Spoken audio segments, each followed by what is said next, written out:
اگلی خبر کی طرف چلتے ہیں. آئی بلیو کہ کوئی آئی ٹی لیبس کا ایشو ہے.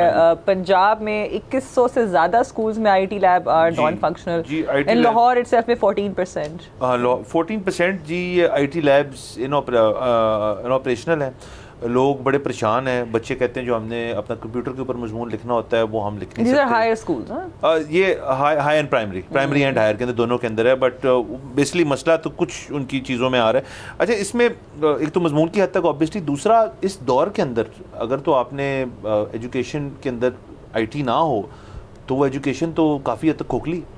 سر سب سے بڑا مسئلہ پتہ ہے کہ جس طرح اسی پروگرام پہ آپ اکثر کہتے ہیں کہ جی میں تو بچے کو اسکول پڑھانے تھوڑی بھیجتا ہوں, میں تو بھیجتا ہوں کہ وہ مینرز سیکھے, دوست بنائے, ٹیکل کس طرح کرنا ہے دنیا کو وہ کرے. اچھا اسکول ان لوگوں کے لیے بہت ضروری ہے جو کہ گھر پہ افورڈ نہیں کرتے کمپیوٹر, اور ان کا بچہ وہاں پہ جاتا ہے اسکول میں, اس کو لیب مل جاتی ہے, وہاں پہ وہ کمپیوٹر پہ بیٹھ جاتا ہے, اس کو پتہ لگ جاتا ہے ای میل کیسے کرنی ہے, ونڈو کیسے کھولنی ہے, کیا کیسے کرنا ہے, ڈاکیومنٹ کیسے بنانا ہے. اب اس غریب کے بچے کو اگر اسکول میں کمپیوٹر بھی نہیں مل رہا, اور کمپیوٹر اب بائی دا وے ہے بھی مینڈیٹری, ہمارے دور میں تو تھا نا کہ بایو لے لو یا کمپیوٹر لے لو, اب کمپیوٹر لینا ہی لینا ہے. سو وہ بیچارہ بچہ کیا کرے. اچھا ہمارے دور میں کلاس 6 سے ہوتا تھا. واہ.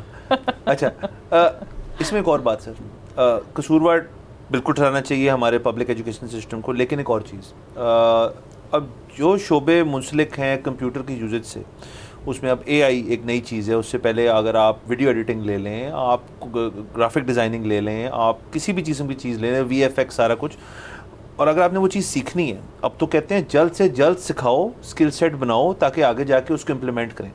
اس کے لیے آپ کو چاہیے پاورفل مشین ہے. اب مجھے یاد ہے یونیورسٹی کے اندر جب ہم نے ایک کورس میں نے لے لیا ویڈیو ایڈیٹنگ کا, اس وقت جو کمپیوٹر تھا وہ اس زمانے کا جدید ترین کمپیوٹر تھا. اگر اس کمپیوٹر کو اگر آج میں اس کے اوپر ویڈیو ایڈیٹنگ کرنے کی ضرورت تو میں کچھ شو نہ کر پاؤں, میں بیٹھا ہوں وہاں پہ, کیونکہ وہ اتنا ٹیکنالوجی اتنی ایڈوانس ہو رہی ہے.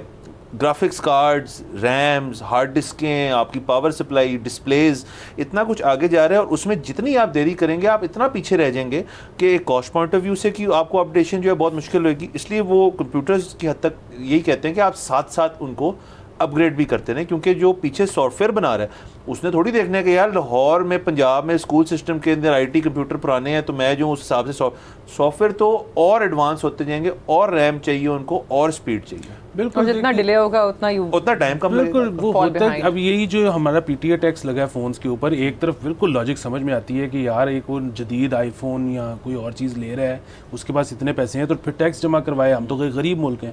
دوسری طرف مسئلہ یہ ہے کہ آپ اگر ایکسپیکٹ کر رہے ہو کہ یہ ملک کوڈر پیدا کرے گا, اور بھائی وہ کس پہ ٹیسٹ کرے گا چیز, اگر اس کے پاس سستی موجود ہی نہیں ہوگی تو وہ کس طرح سے بن سکتا ہے. نمبر ایک چیز. نمبر دو چیز, دنیا نا پہلے کیا ہوتا تھا کہ وہ سٹیم انجن آ گیا, کسی کے پاس آ گیا, کسی کے پاس نہیں آیا, جس کے پاس نہیں آیا اس کے پاس 50 سال بعد آ گیا, جس کے پاس وہ 50 سال پیچھے رہا پھر وہ ایک دم سے جا کے واپس ان کے ساتھ مل گیا. اسی طرح جو بھی انوینشن ہوتی رہی ہے نا, وہ جب فائنلی لوگوں کے پاس آئی ہے تو وہ واپس آ کے ان کے ساتھ مل گیا ترقی یافتہ ملکوں کے ساتھ.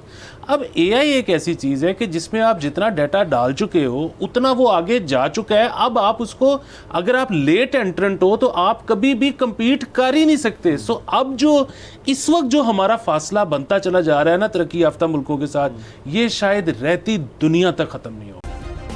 سبسکرائب کریں اور بیل دبائیں تاکہ کوئی خبر رہ نہ جائے.